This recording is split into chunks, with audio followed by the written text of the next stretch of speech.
పటాన్ చెరువులో చాలా పరిశ్రమలు ఉన్నట్లుగానే పటాన్ చెరువు దాటిన తర్వాత ఈ రుద్రారం దాటిన తర్వాత సంగారెడ్డి దాటిన తర్వాత ఇంకా నెక్స్ట్ తర్వాత మనకి ఐఐటి కంది ఉంది, అలాగే IIIT ఉంది.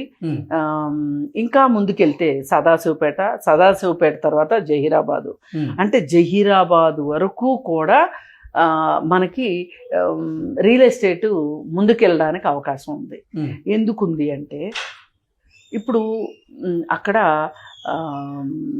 నిమ్స్ అని ఒక ప్రాజెక్ట్ వస్తుంది జహీరాబాద్లో.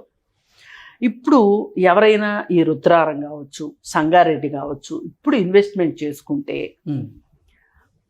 ఇక్కడి నుంచి ఒక 25 కిలోమీటర్ల దూరంలో జహీరాబాద్ ఉంది. ఇవాళ 25 కిలోమీటర్లు జర్నీ చేయడం అనేది పెద్ద విషయం కాదు.